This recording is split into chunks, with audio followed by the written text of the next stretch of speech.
You are a certified nutritionist from Oxford और आपने काम किया बहुत ही बड़े सेलिब्रिटीज़ और इंडस्ट्रियलिस्ट के साथ। काफ़ी लोग आए हैं हमारे पास from of course the biggest name in the industry right now is Alia Bhatt, Bobby Deol, Sunny Deol and अभी रिसेंट में अनन्या पांडे। खाओ मनपसंद जो मेरी माँ ने सालों पहले सिखाया था, विद इन 7 months उनकी इंसुलिन बंद हो गई बटर चिकन खा खा के। घी सबसे अच्छा मीडियम है पकाने के लिए, कि घी में होता है कोलेस्ट्रॉल एंड कोलेस्ट्रॉल हमारे ब्रेन के लिए बहुत ज़रूरी होता है। हमारी स्किन ग्लोइंग लगती है बिकॉज उसके नीचे फैट की लेयर होती है। तो अगर डायबिटिक आके हमको बोलेगा कि हम चीनी बंद करके जैगरी और उसमें आराम से खाएं, ऐसे नहीं, वो आपके लिए सेम है। 25 ग्राम दाल में 6 ग्राम प्रोटीन है बट 11 ग्राम कार्बोहाइड्रेट है। फ्राइड हो चाहे रोस्टेड हो चाहे कुछ भी हो, पापड़ हर जगह पचता नहीं है।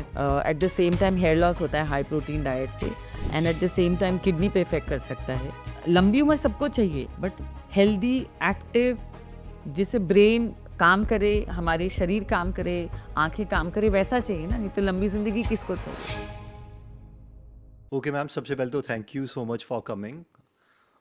जो हमने रिसर्च करी है उसमें हमें पता चला कि you are a certified nutritionist from Oxford और आपने काम किया बहुत ही बड़े सेलिब्रिटीज़ और इंडस्ट्रियलिस्ट के साथ। तो सबसे पहले तो मैं ये जानना चाहता हूँ कि बॉलीवुड सेलिब्रिटीज़ में आपने किसके साथ काम किया हुआ है? तो हम लोगों ने एक्चुअली बहुत सालों से हम काम कर रहे हैं, तो काफ़ी लोग आए हैं हमारे पास फ्रॉम, जैसे of course the biggest name in the industry right now is Alia Bhatt and then Bobby Deol and Sunny Deol and many directors, Sonakshi Sinha, so many actually. So सबका नाम लेके क्या फ़ायदा, लाइक अभी रिसेंट में अनन्या पांडे, जो मेन हमारा काम होता है उनके न्यूट्रिशन के लिए होता है। तो जी। हमको सबको हेल्दी बनाना होता है, हम इस वजह से लोग हमारे पास आते हैं। आजकल घी के बारे में बहुत ज़्यादा वायरल चीज़ें हो रही है कि हर जो खाना है घी सबसे अच्छा ऑयल है और बस इसी में पका के खाओ। तो क्या हाँ, ये चीज़ ट्रू एक है? मीडियम है, घी सबसे अच्छा मीडियम है पकाने के लिए। ओके। अभी हेमंत, फैट में जो केमिकल कॉम्पोजिशन होती है फैट की, वो जी। तीन होती है। एक तो होते हैं mono unsaturated fatty acid, poly unsaturated fatty acids and saturated fatty acid. This is the जी। केमिकल कॉम्पोजिशन और the makeup of any oil और घी और बटर और olive oil, for that matter any fat. Okay. So अब हमारी body को तीनों fat की रिक्वायरमेंट 1:1:1 रेशियो में चाहिए होती है। अब ओके। जैसे कि कोई ऑयल होती है उसमें म्यूफा ज़्यादा होती है, मोनो अनसैचुरेटेड, और किसी में प्यूफा ज़्यादा होती है विच इज़ पॉली अनसैचुरेटेड, और किसी में एसएफए ज़्यादा होती है। तो एसएफए जो है वो ghee is mostly SFA, same is butter. Okay. तो हम लोग कहते हैं वो भी हमको 1/3 रेशियो में चाहिए, बट हमको प्यूफा और म्यूफा भी चाहिए। तो कुछ कुछ ऑयल्स होती हैं जो कि प्यूफा और म्यूफा में रिच होती हैं, which ji. is peanut oil and any vegetable oil other than olive oil। बाकी की कुछ बैलेंस, कुछ कम और बेसी होती हैं। Olive oil is only rich in MUFA, mostly rich in MUFA. तो ओके। अगर हमको हमारे एचडीएल बढ़ाना होता है तो हम बोलते हैं कि आप चलिए अंडे पका लीजिए, बिकॉज इसमें हाई टेम्परेचर कुकिंग हम नहीं कर सकते हैं ज़्यादा। तो अंडे बनाने में हमको लो टेम्परेचर कुकिंग यूज़ करना होता है। उसके लिए चाहे सैलड के लिए या स्टर फ्राई के लिए we can use olive oil. But Indian cooking जो होती है वो अभी सब लोग वो सब्जियां छौंकनी या दाल बनानी सब कुछ घी में करते हैं। Ghee can take high temperature, I am not saying, but हमको ऑयल का फैट भी चाहिए बिकॉज इसमें पॉली अनसैचुरेटेड फैटी एसिड्स होता है जो कि हमको फिश में मिलता है, कुछ नट्स में मिलता है, और हमको ऑयल जो वेजिटेबल ऑयल से मिलता है, पीनट, कोई भी सीड ऑयल है उससे मिलता है। तो जी। अगर आप घी में पकाते हो जो कि एसएफए रिच है तो उसमें म्यूफा और प्यूफा नहीं होते, तो हम एक जो प्यूफा में हमको कमी आ जाती है हमारी बॉडी में। अब जी। प्यूफा का क्या रोल है? There is something called essential fatty acid जो कि केवल प्यूफा में मिलता है। उनको एसेंशियल हम क्यों कहते हैं कि हमारी बॉडी वो प्रोड्यूस नहीं करती, हमको बाहर से लेना पड़ता है। तो राइट। वो हमको अपने खाने के रूप में लेना पड़ता है। जो फिश ईटर्स होते हैं उनको ज़रूरी नहीं होता कि वो ऑयल में पकाएं बिकॉज उनको प्यूफा मिल जाता है उसमें। बट जो वेजिटेरियंस होते हैं उनको प्यूफा नहीं मिलता, इसके लिए वो फूड अपनी टेम्परिंग करते हैं, सब्जियों को छौंकते हैं, दालों को छौंकते हैं, बिकॉज हमारा जो प्रोटीन होता है उसमें प्यूफा नहीं होता। तो टेम्परिंग करने से हमको एक तो मसालों की अच्छी खुशबू आ जाती है, अच्छे से पक जाते हैं और सब्जी भी पक के तो अच्छी बन जाती है, तो इसके लिए हम टेम्परिंग करते हैं। तो मेरे हिसाब से लोगों को घी में पकाना चाहिए, बट सब कुछ नहीं, ऑयल भी बहुत ज़रूरी है। So don't give up your oil, like either peanut oil, of course उसमें हम जो नेचुरली मेड ऑयल होती हैं, कोल्ड प्रेस्ड है या लेस रिफाइंड है, वो बेटर होती हैं। तो उसमें हम लोगों को we can take a better option of oil, fully refined नहीं, बट इट्स बहुत ज़रूरी है हमको कि हम ऑयल को ना छोड़ें, घी को भी पकड़े रखें, ऑयल को भी पकड़े रखें एक साथ। एक चीज़ 180 डिग्री शिफ्ट ना हो जाए, कि घी में होता है कोलेस्ट्रॉल, एंड कोलेस्ट्रॉल हमारे ब्रेन के लिए बहुत ज़रूरी होता है, स्पेशली जो कि प्रेग्नेंट वुमेन होती हैं, लैक्टेटिंग वुमेन होती हैं, जो कोलेस्ट्रॉल घी में पाया जाता है या बटर में पाया जाता है, जो कि दही या पनीर या दूध में होता है, वो ड्यूरिंग प्रेगनेंसी इज़ बहुत ही इंपॉर्टेंट इंग्रेडिएंट होता है फॉर बेबीज़ ब्रेन डेवलपमेंट। तो इसकी वजह से हमारे ट्रेडिशनल खानों में घी का इतना ज़्यादा प्रचलन है। मगर कितनी क्वांटिटी खानी चाहिए? क्योंकि वो मतलब बहुत ज़्यादा खा लेते हैं फिर। नहीं तो बहुत चाहिए उस टाइम पे। बहुत चाहिए? ड्यूरिंग प्रेगनेंसी तो उनको हम, कोई भी प्रेग्नेंट वुमन आती हैं अगर वो अंडा नहीं खाती, बिकॉज योक में कोलेस्ट्रॉल होता है, तो अगर वो अंडा खाती हैं तो हम उनको 1 से 2 अंडे पूरे देते हैं दिन भर में। ओके, उसके साथ साथ में 600 से 500 ml दूध की चीज़ें देते हैं। वो बहुत ज़रूरी होता है, बिकॉज दूध में कैल्शियम भी होता है, जो कि कैल्शियम बेबी के बोन के लिए बहुत ज़रूरी होता है, बोन डेवलपमेंट के लिए। और जो दूध में जो कैल्शियम होता है उसकी एब्जॉर्बेबिलिटी हाईएस्ट होती है कोई भी खाने से। तो ये और विटामिन डी के प्रेजेंस में ही हम वाइट इसको अब्जॉर्ब कर सकते हैं। तो विटामिन डी भी दूध में पाया जाता है। तो इस तरह से काफ़ी चीज़ें मिक्स होती हैं जो कि हमको बताती हैं कि घी इंडियन लोगों के लिए, जो कि अब्रॉड में यूज़ नहीं करते, बट उन लोगों को वो जो कोलेस्ट्रॉल है वो चिकन से मिल जाता है, अंडे से मिल जाता है। और अगर आप वेजिटेरियन हो तो आपको केवल दूध, घी, पनीर, चीज़ से मिलता है। तो ये घी इतना ज़रूरी है हमारे लिए। और एक और चीज़ होती है प्रेग्नेंट वुमेन के लिए, कोलिन, वो भी ब्रेन डेवलपमेंट के लिए बहुत ज़रूरी होती है। ये क्या होता है? एक एक तरह का इंग्रेडिएंट होता है जो कि नॉनवेज में पाया जाता है सबसे ज़्यादा, मीट में, चिकन में, दूध में भी पाया जाता है, कुछ नट्स में पाया जाता है। वो भी ब्रेन डेवलपमेंट के लिए बच्चे की बहुत ज़रूरी होता है। तो हम इस चीज़ का बैलेंस करके ही उनको डाइट देते हैं। ये किन सोर्सेज से मिलेगा?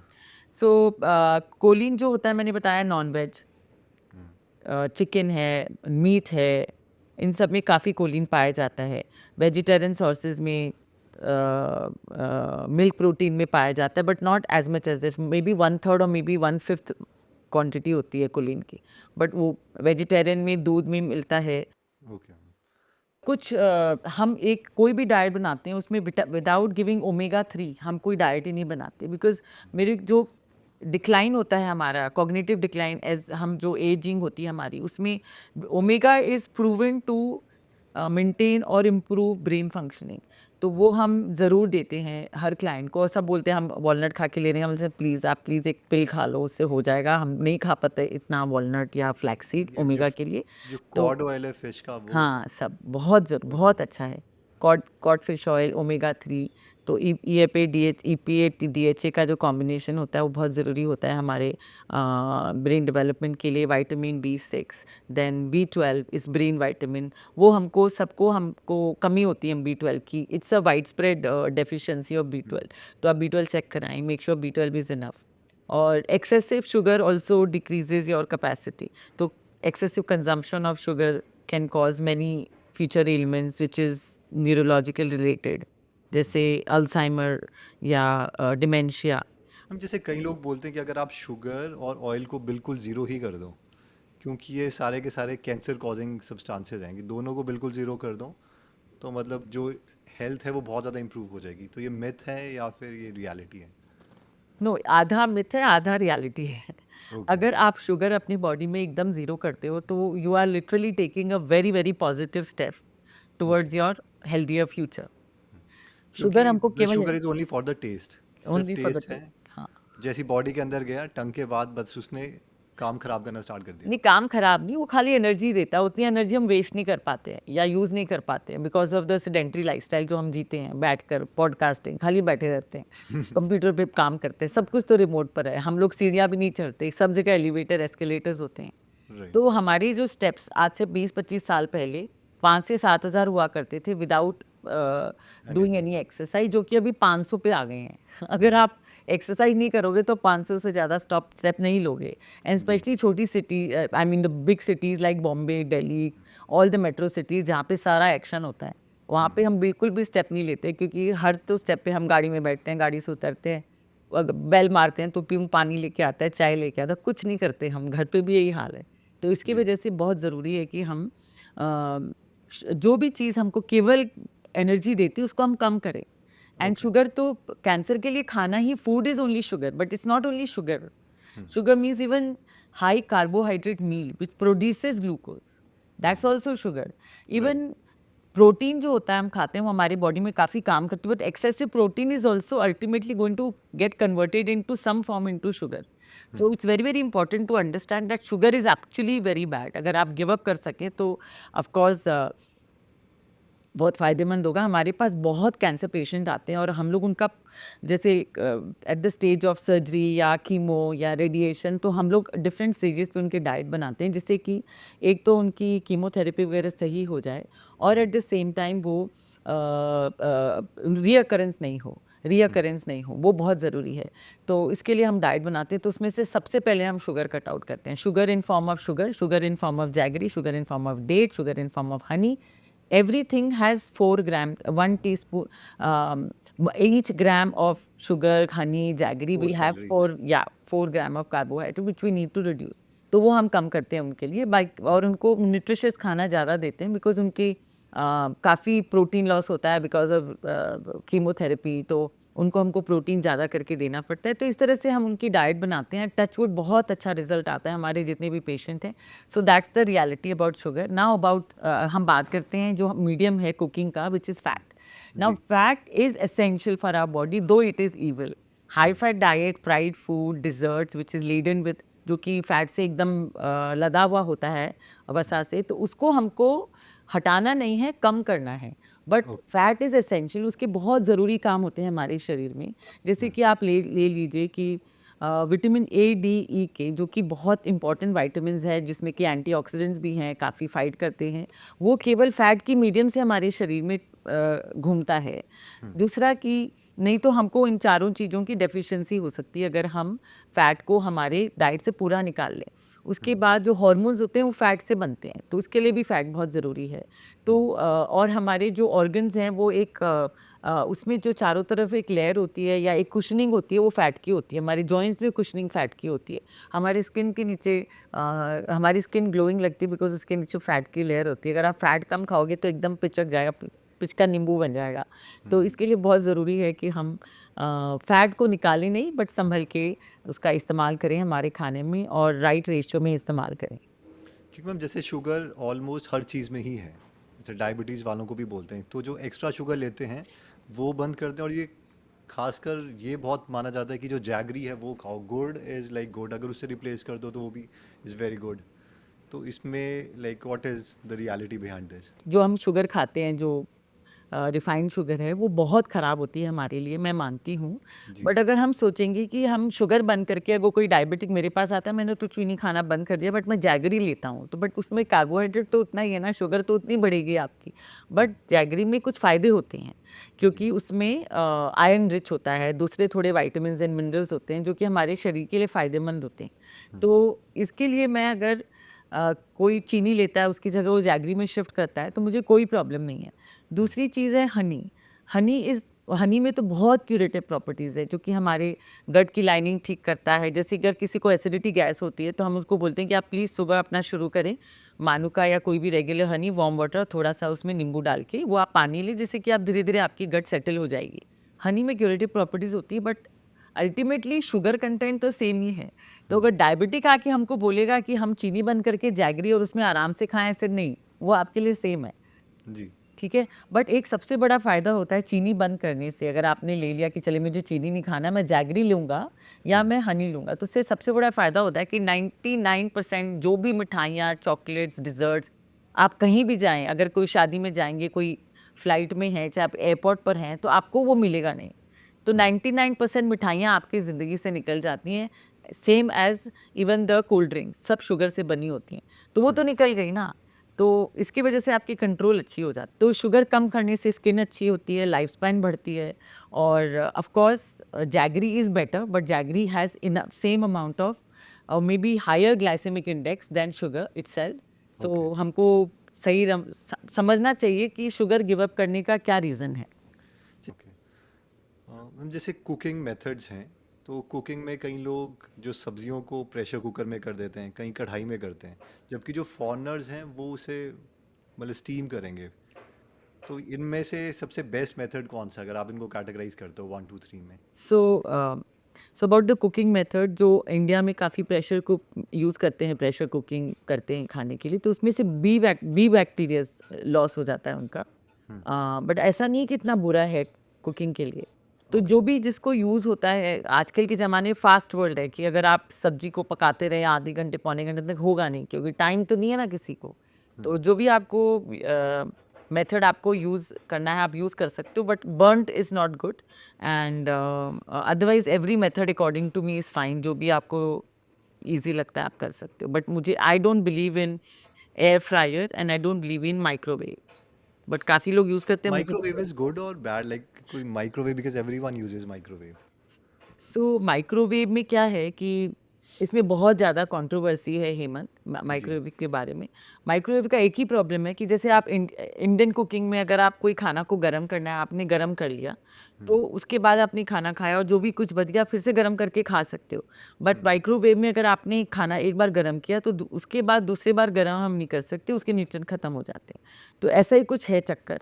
बट मैं माइक्रोवेव में विश्वास नहीं करती, ना तो मैं यूज़ करती हूँ, ना तो मैं रेकमेंड करती हूँ न, और मैं एयर फ्राई भी रेकमेंड नहीं करती हूँ, यूज़ नहीं करती। हो सकता है मैं पिछले ख्यालात की हूँ, बट मुझे लगता है कि नहीं यूज़ करना चाहिए। अंडरस्टूड, थोड़ा सा मैं देसी हूँ इस मामले। Got it. फर्मेंटेड फूड्स के बारे में क्या है आपकी राय? फर्मेंटेड फूड बहुत अच्छा है हमारे शरीर के लिए, जैसे कि दही हुआ या केफिर हुआ या इसी तरह से। और साउथ इंडियन जो प्रोड्यूस होते हैं जैसे कि इडली है, डोसा है, वो राइट हमारे बॉडी में गुड बैक्टीरियाज को बढ़ाते हैं। जैसे पिकल्स हैं, सब फर्मेंटेड होते हैं। सो आई एम फॉर फर्मेंटेड। अगर आपको ज़्यादा गैस एंड ब्लोटिंग होती है तो आप कम खाएं। मगर जो इसका है नॉर्मल दही वगैरह that is sufficient for a day? Yes. So किसी कोई भी ऐसा, मैं बहुत कम ऐसा डाइट बनाती हूँ जिसमें कि मैं नेचुरल प्रोबायोटिक नहीं देती हूँ। प्रोबायोटिक हमको दही से मिलता है, तो कोई भी ऐसा डाइट नहीं बनता इवन नॉन वेजिटेरियन जहाँ पे मैं थोड़ा सा दही नहीं देती। इतना विश्वास करती हूँ। जैसे मैम एक्चुअली कंफ्यूजन क्या होती है कि जो जनरल ऑडियंस है उसमें उनको वो देख रहे होते हैं कोई बाइनरी आंसर, या तो आप हाँ बोल दो या ना बोल दो। जब ये बीच वाली वो आती है तो वो कंफ्यूज हो जाते हैं कि अच्छा खानी भी है लेकिन कितनी खानी है। जैसे किसी ने घी बोल दिया तो फिर वो ऑल इन ही हो जाएंगे घी के अंदर कि अब घी घी घी। जैगरी में भी मैं घी दोनों घी का घी। बताती हूँ। हाँ। तो अभी मतलब कौन से हैं जो आप कंप्लीटली ये कैटेगराइज कर दोगे फूड्स की, ये तो पक्का नहीं खाने, हो। ये तो हटाई दो ज़िंदगी से तो तुम सेफ हो, थम्स अप, और ये वाले फूड्स ऐड कर दो उसमें भी थम्स अप, बीच में मतलब वो स्टेटमेंट में कंफ्यूज हो जाते हैं हम लोग? हाँ, तो अभी हम अगर ऑयल में लेंगे तो हमको जी फ्राइड फूड निकालना है हमारे उसमें से, स्पेशली जो कि कमर्शियली अवेलेबल फरसान जो होते हैं, जो नाश्ते होते हैं। तो ये हो गई आपकी फ़ैट की बात। तो मैं बोलती हूँ आप फ्राइड फरसान निकाल दो। अगर घर में बाई चांस आपने बनाई, कभी पूड़ी बना ली साल में 1-2 बार, या कुछ भजिए तल लिए बारिश के दिनों में, it's okay. But commercially available में एक तो फ़ैट की कंटेंट इतनी ज़्यादा बता दी मैंने। दूसरी प्रॉब्लम होती है वो लोग एक ही ऑयल को रीयूज़ करके बनाते हैं। अब जैसे कोई है, वो लोग थोड़ी अगर भुजिया बनाएंगे तो वो ऑयल को फेंक देंगे और दूसरा ऑयल लेके आएंगे। Now reused oil is also carcinogenic, जो बोलते हैं कैंसर राइट कॉजिंग होती है। तो इसलिए हमको कमर्शियली अवेलेबल फ्राइड गुड्स नहीं खाना चाहिए। Okay, that is the first thing to be totally avoidable. दूसरी होती है इंस्टेंट नूडल्स। वो भी बहुत ख़राब है। वो कैसे बनती है समझना चाहिए कि इंस्टेंट नूडल्स मतलब क्या है कि उसमें बहुत सारे होल्स होते हैं छोटे-छोटे, जैसे हम पानी में डालते हैं वो तुरंत फूल जाते हैं। वो होल्स कैसे बनते हैं? क्योंकि उनको डीप फ्राई किया जाता है at a very high temperature. और वही अगेन रीफ्राइड ऑयल, सब सेम जो प्रॉब्लम उसमें होती है फ्राइड, उसमें भी यही होती है, जो कि हमको दिखती नहीं है फैट कंटेंट, क्योंकि हमको लगता है हम पानी में उबाल रहे हैं। ठीक है? तो instant noodles are very bad. उसके ये तो 2 हो गए खाने में। उसके बाद जो माइक्रोवेव पॉपकॉर्न्स होती हैं वो भी बहुत ख़राब होती है हमारे लिए।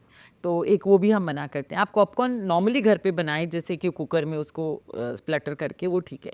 तो जी। एक तो ये हो गया। दूसरा एक टॉक्सिक फूड में आता है जिसको हम कहते हैं these are all toxic food, जो कि हमारे लिए ख़राब होती है। एक मैंने एक स्कूल में एक लेक्चर दिया था, तो मैंने कहा था कलर, जो भी कलर यूज़ होती हैं फूड में, जैसे कि रेड कलर, जो कि अभी तो बैंड ही हो गया इंडिया में, रिसेंटली आया था आर्टिकल में, वो बहुत ख़राब होता है हमारे लिए, कलर्ड फूड। सो जैसे बच्चों के कैंडीज़ एंड ये सब होता है, तो उनमें उनको केयरफुल रहना चाहिए, I think. And there is something called, people don't know, which is called high fructose corn syrup. So जो भी कमर्शियली मीठी चीज़ें मिलती हैं जो बेकरी गुड्स में बनती हैं, बेकरी में, तो उसमें शुगर की जगह पे high fructose corn syrup use होता है, which is much cheaper than anything else. तो काफ़ी लोग वो यूज़ करते हैं, काफ़ी चॉकलेट्स में यूज़ होती हैं, बहुत मास में जो प्रोड्यूस होती हैं। तो any food which has high fructose corn syrup, उनको नहीं लेना चाहिए, क्योंकि वो हमारी बॉडी में इंसुलिन रिस्पॉन्स को बढ़ाता है एंड मेटाबॉलिक डिसऑर्डर बढ़ाता है। सो एक तो ये हो गया, और एक दूसरा aerated drinks which is Coke और पेप्सी और थम्स ये तो अप और पूरे बंद कर देने चाहिए ना, कोक वगैरह। हाँ, एक और है, एक एडिटेड ड्रिंक्स हो गई, और हाँ, फूड्स हाँ, हैं जो पापड़, पापड़। पापड़। सो सो फ्राइड हो चाहे रोस्टेड हो चाहे कुछ भी हो, पापड़ हर जगह पचता नहीं है, स्पेशली अगर हम कोस्टल रीजन में रहते हैं। सो हुँ, एक पापड़ लोगों को लगता है कि बस वो तो है ही, खाने के बाद में लेना ही चाहिए, तो हुँ, वो थोड़ा लोगों को सोचना चाहिए। एक दूसरा, इंडिया में बहुत ज़्यादा चलन है सुपारी खाने का।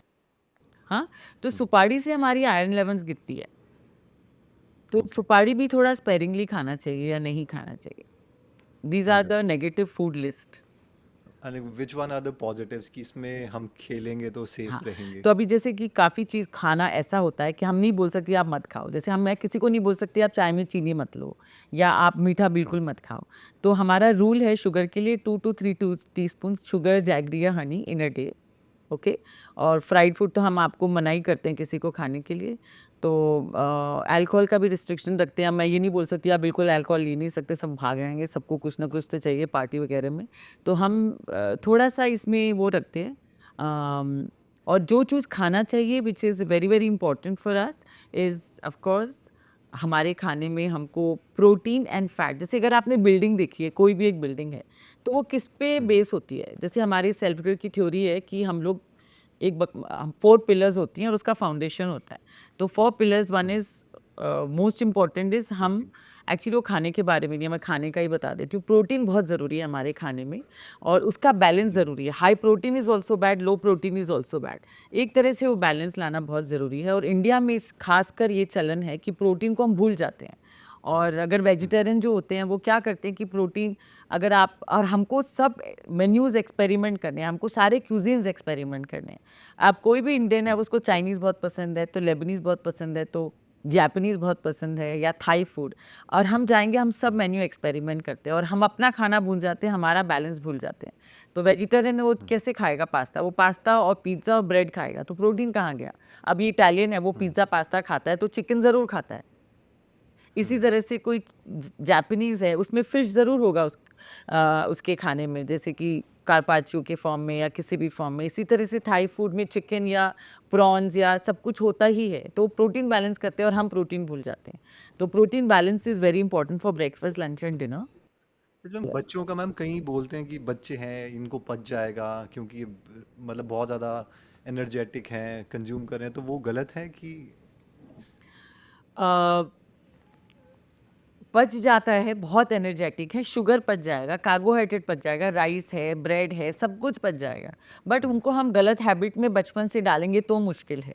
हम्म, तो जैसे कि अगर हम उनको आदत डाल दें कि आप कलरफुल कैंडीज़ खाओ या कोई भी कलरफुल ड्रिंक लो, वो उससे हमको बचाना चाहिए, और शुगर कम से कम देना चाहिए उनको। Only if they are athlete तब हमको ग्लूकॉन डी वगैरह दें, इट्स ओके, या नेचुरल फॉर्म में जूसेस दें तो ठीक है, हम्म। ओके। सो पच जाता है वो मैं मानती हूँ, बट क्या हम फूड उनको इंट्रोड्यूस करते हैं वो बहुत ज़रूरी है, फ्रॉम जी द चाइल्डहुड। इसमें कई बोलते हैं कि जैसे दाल वगैरह में भी उतना प्रोटीन नहीं है जितना रिक्वायर्ड है तो फिर वो प्रोटीन कहाँ से ले एक वेज सो दाल में लोगों को लगता है दाल खा लिया तो हाँ बहुत काम हो जी गया। अरे भैया, 25 ग्राम दाल में 6 ग्राम प्रोटीन है, बट 11 ग्राम कार्बोहाइड्रेट है।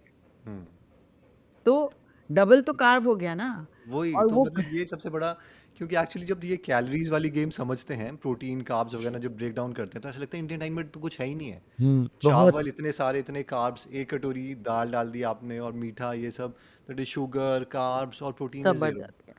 तो फिर इसीलिए फर्स्ट क्लास प्रोटीन ऐड करना ज़रूरी होता है।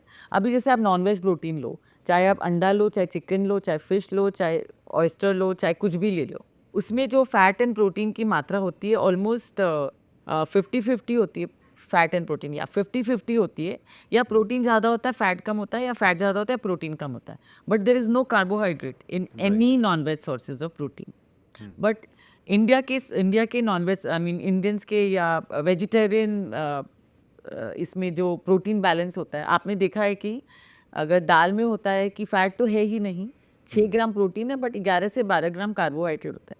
तो ये सेकंड क्लास प्रोटीन होता है। Why it is second class? Because इसमें सारे अमाइनो एसिड्स ही नहीं होते हैं। अमाइनो एसिड्स कुछ होते हैं, एसेंशियल अमाइनो एसिड्स, जो कि हमको हमारी बॉडी के फंक्शन को नॉर्मल रखते हैं, व्हिच इज़ बॉडी का क्या फंक्शन रहता है प्रोटीन पे डिपेंडेंट। हमारे बाल, हमारे नेल्स, हमारे एंटीबॉडीज़, हमारे हीमोग्लोबिन में ग्लोबिन, हमारे hormone production, HCl which is hydrochloric acid production for the gut, enzymes हैं, बाइल जूसेस हैं, जितने भी प्रोडक्शन होते हैं हमारे बॉडी में, body is like a factory, everything depends on fats and तो उसके प्रोटीन। लिए मैम प्रोटीन पाउडर लेना है, like what is that protein source? Powder ले सकते हैं, बट दूध, दही, पनीर में प्रोटीन फिर भी बेटर क्वालिटी, फर्स्ट क्वालिटी होता है, तो वो आप भूलें ना। अभी आपको ध्यान रखना चाहिए, आप वेजिटेरियन हो और फर्स्ट क्लास प्रोटीन चाहिए, तो आप दूध, दही, पनीर ना छोड़ें। दूध पचता नहीं है तो दही, पनीर ले लें, वो चीज़ ईज़िली डाइजेस्टेबल। और प्रोटीन पाउडर भी ले सकते हैं, जो आप पूछ रहे थे। तो कई लोग अभी पीछे जैसे एक दो पता नहीं रिसर्च आया था कि प्रोटीन पाउडर से किडनी खराब हो जाती है, फिर वो मिथ बस्टिंग हुई थी, फिर मतलब सारे डर गए या लें नहीं लें। इस तरफ जाने लगते हैं तो वहाँ पर भी रिस्ट्रिक्शंस आ जाती है, इस तरफ जाते हैं तो वो भी रिस्ट्रिक्शन आ जाती है, और इसीलिए तो मतलब हमारे लोगों की ज़रूरत होती है ना, हम लोग एग्जैक्टली सब क्वेश्चन। बट आपको सारे अफोर्ड नहीं कर सकते, लेकिन एक जनरल। ऐसा भी कुछ नहीं है, हम लोग ऐसा नहीं है, पर अच्छा नाम बढ़ गया तो इतने बहुत लाखों रुपए चार्ज करते हैं, ऐसा नहीं है। हम लोग ने डिफरेंट प्लान्स रखे हैं, जिसमें कि अफोर्डेबल प्लान्स भी हैं, we can take care of any person for that matter. चलिए, वो तो अलग की बात है। तो जी। अभी प्रोटीन का ऐसा है कि मैं मानती हूँ एक्सेस प्रोटीन बहुत ज़्यादा खराबी कर सकता है हमारे शरीर में, उसमें बोन लॉस होता है, और at the same time here loss होता है हाई प्रोटीन डाइट से, and at the same time kidney पे इफेक्ट कर सकता है। और हाई प्रोटीन अगर खाली पाउडर के रूप में लिया तो ये सब प्रॉब्लम हो सकती हैं। बट अगर हम उसको लिमिटेड क्वांटिटी में लिया जाए under a guidance of nutritionist, तो कोई प्रॉब्लम नहीं होती। तो ये हम सजेस्ट करते हैं कि अगर आप वेजिटेरियन हो, आपको ये सब पचता नहीं है, तो easily digestible form of protein अगर आप लें under the guidance of a nutritionist, then कोई प्रॉब्लम नहीं है। बट जो एक एक, दो दो, तीन तीन, चार चार स्कूप, विच इज़ 25 ग्राम के 4 स्कूप ले रहे हो आप, या 30 ग्राम के 4 स्कूप ले रहे हो दिन में, तो वो तो आपको प्रॉब्लम करेगा ही ना। Excess of anything is bad. For that matter आप पानी ले लो, 2 से 10 लीटर पे पहुंच जाओ, आपका बॉडी वहीं पे गिव अप कर देगा। तो वो excess of anything is bad for that matter. इसमें बट एक्चुअली दोनों क्वेश्चन है मैम। जैसे फर्स्ट वन, प्रोटीन के बारे में बात करता हूँ। जैसे अगर बॉडी बिल्डर्स वगैरह हैं जो काफ़ी साल से बॉडी बिल्डिंग वगैरह कर रहे हैं, तो उनका जो मतलब देखने पे एटलीस्ट अच्छे हैं, अंदर से पता नहीं वो हेल्दी हैं कि नहीं बट वो क्या करते हैं, वो फ्रंट लोडिंग कर देते हैं कि पहली दो मील्स में वो सिर्फ दो वेरिएबल कंट्रोल कर रहे हैं, प्रोटीन और कैलोरीज ओवरऑल। कि लेट से 2500 कैलोरी मुझे खानी है और 150 ग्राम प्रोटीन है, तो सुबह ही वो 75-80 प्रोटीन खा लेंगे जो ये स्कूप्स से डाल के, और उसके बाद वो सिर्फ कैलोरीज को कंट्रोल करना चाहेंगे, चाहे वो पिज़्ज़ा से आ जाए, किसी से भी आ जाए, लेकिन उससे ज़्यादा वो कैलोरीज नहीं होने देते। और फिर वो देखने में दे आर फिट कि दो वेरिएबल को कंट्रोल करो और आप लॉन्ग टर्म में मतलब ठीक लग सकते हो। तो वो according to you as a nutritionist is a healthy way of living, या फिर अंदर कुछ और ही चल रहा है, सिर्फ मसल ही बन रहा है? क्या होता है, टू ईच इट्स ओन। जिसको जो समझ आता है वो अपने लिए कर सकता है, बट हर डाइट हर चीज़ जन के लिए नहीं बनी है। जी। हमारी कोई भी एक डाइट दूसरे जन को लागू नहीं होती। हर हर इंसान की अलग अलग डाइट बनती है, सबकी रिक्वायरमेंट अलग होती है, डिजीजेज अलग होती हैं, एज अलग होती है, मसल मास अलग होती हैं, जेनेटिक्स अलग होती हैं। तो कोई बॉडी बिल्डर है इस ढंग से काम कर रहा है, उनके लिए सूट हो रहा है, ठीक है, बट कितने साल तक सूट होगा वो हमको पता नहीं है। और कितना प्रोटीन लेना है डिपेंड करता है हम कितना वेट लिफ्ट कर रहे हैं और हमारे कितने प्रेजेंट मसल हैं, उसके ऊपर डिपेंड करता है। तो जैसे कि हम लोग का जो कैलकुलेशन होता है which is start from 0.8 to 0.9 to 0.95 to 1 gram to 1.1 to 1.2 1.5 1.8 तक जाते हैं हम लोग, पर डिपेंडिंग ऑन केजी ऑफ कितना, हाँ, पर केजी ऑफ वेट। तो वो हम डिपेंड करता है, हम लोग सामने वाले को देख के हम डाइट बनाते हैं। जैसे कि एक्टर्स में कोई आए थे जो बॉडी बिल्डिंग में, नाम नहीं लेना चाहती, बट या of course he is very famous in today's world. तो उनका हम लोगों ने डाइट बनाया था एक डिफरेंट रेशियो में, जिससे कि हम उनके बॉडी को वेट ट्रेनिंग से सपोर्ट कर सकें, जो भी वेट ट्रेनिंग कर रहे हैं, क्योंकि तब कम देते हैं तो मसल लॉस होता है। तो वो हमको एक बहुत माइन्यूट कैलकुलेशन होता है, वो हम लोग डेली बेसिस में कितना वेट बढ़ा या कम हुआ या कितना बॉडी फैट है उसके हिसाब से करते हैं। तो प्रोटीन में ये जो आप बता रहे हो कि जो आते हैं और जो बॉडी बिल्डर्स हैं वो खाली 2 वेरिएबल को करते हैं।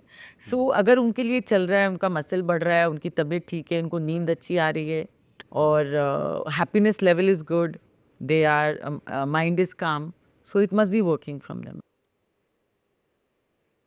मार्क होता है जो कि कोई भी एक चीज़ का पैमाना होता है, पैमाना ऑफ गुड हेल्थ, और it's that you don't fall sick, आपको सर्दी खांसी नहीं हो रही है, आपकी मसल रिकवरी ठीक है, आपकी नींद अच्छी हो रही है और आप खुश हो, तो हेल्थ की ये एक पैमाना है, वो सही है।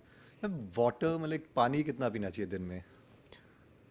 अगर आप एक्सरसाइज करते हैं तो पानी कंजम्पशन बढ़ जाती है ज़्यादा, जितना आप एक्सरसाइज करते हो उसके हिसाब से है, but between normal person between 2 to 3 litres is good.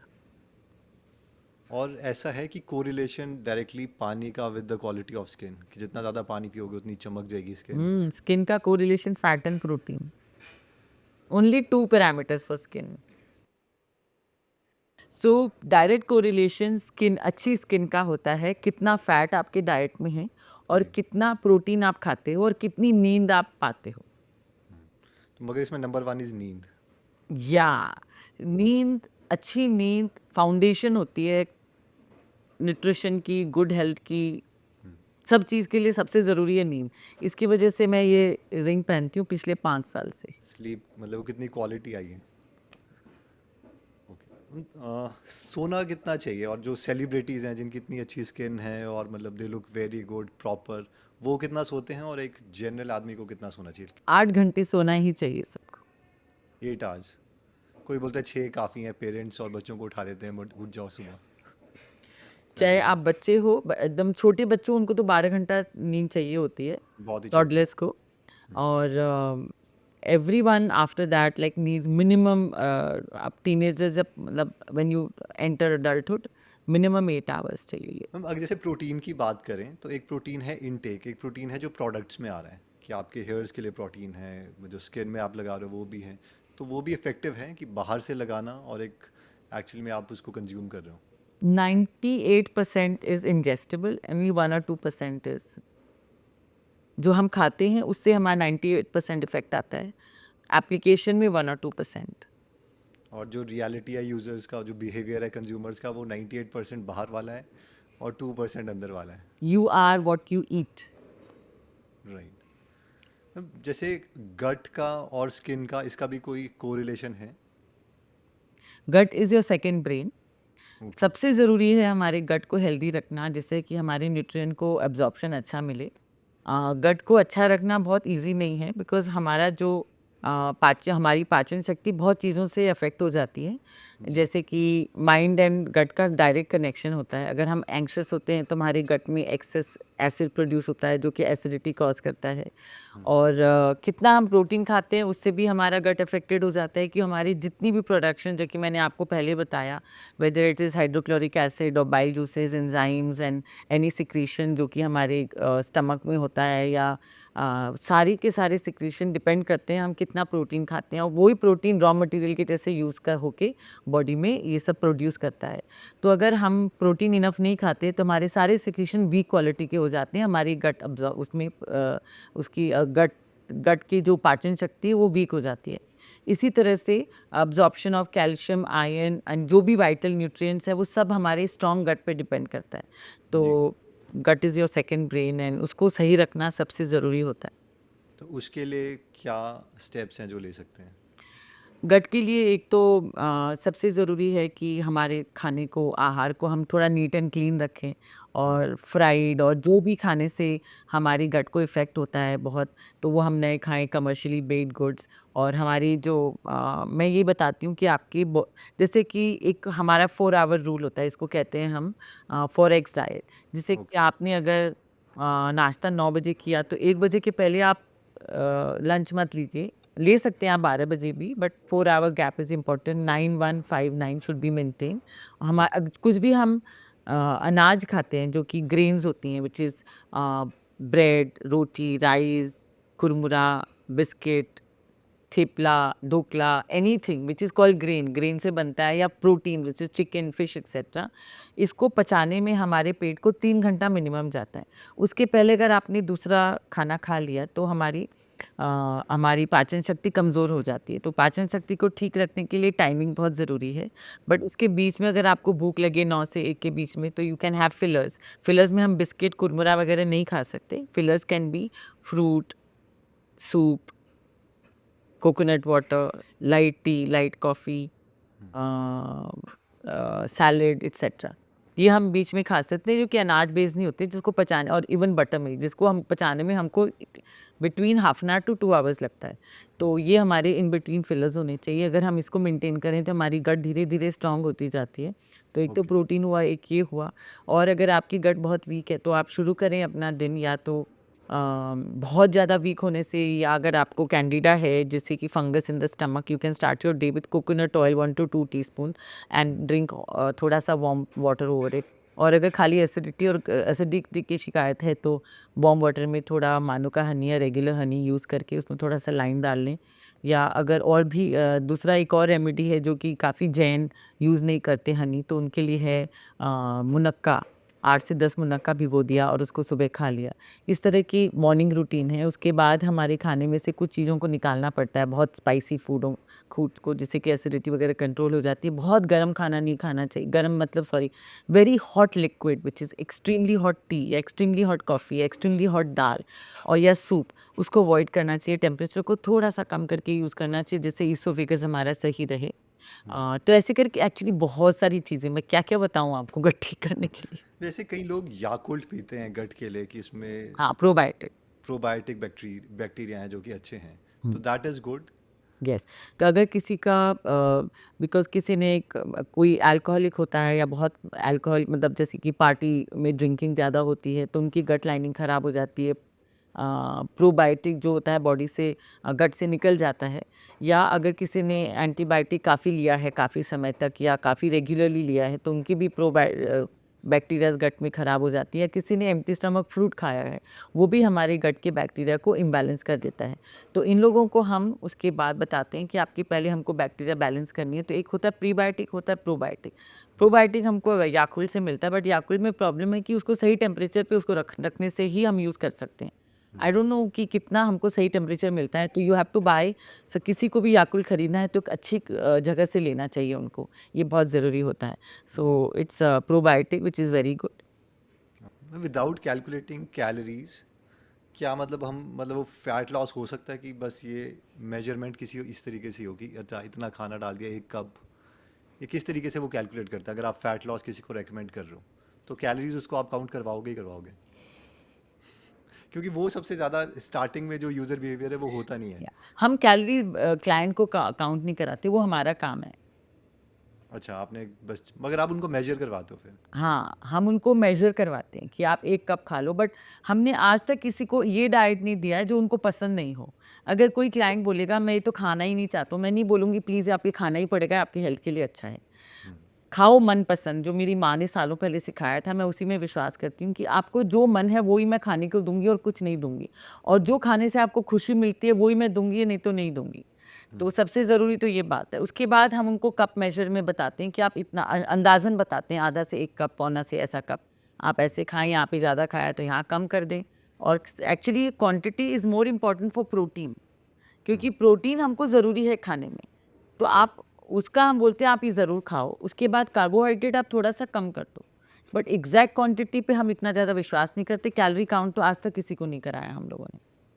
वो हमारे पास सॉफ्टवेयर है, मैंने मेरा सॉफ्टवेयर बनाया था आज से 15 साल पहले। और हमारी ऐप भी है, it's called self care by Suman, जो कि अभी राइट नाउ ओनली हमारे क्लाइंट्स यूज़ कर सकते हैं। तो उस पे अपने आप वो लोग टाइप करते हैं तो सब कुछ आ जाता है। Got it. जो डायबिटीज़ है, can that be reversed from diet? बहुत सारे जनों का रिवर्स किया है हमने। कितने लोगों का इंसुलिन बंद कर दिया, 70 यूनिट्स, 80 यूनिट्स, जो कि खाली दवाइयों पे आ गए। काफ़ी लोगों की तो दवाइयाँ भी बंद हो गई, जो डायबिटिक की दवाइयाँ लेके आते थे हमारे पास, और विदाउट कॉम्प्रोमाइजिंग। जैसे मेरे पास एक क्लाइंट आया था 49 ईयर्स ओल्ड, वो लेते थे 70 यूनिट्स ऑफ इंसुलिन और 3 गोलियाँ दिन भर में, और साथ नॉन वेज भी थे। उनका हमने डाइट बनाया ना, उनकी तो विदिन 7 मंथ्स उनकी इंसुलिन बंद हो गई, 70 यूनिट्स, बटर चिकन खा खा के।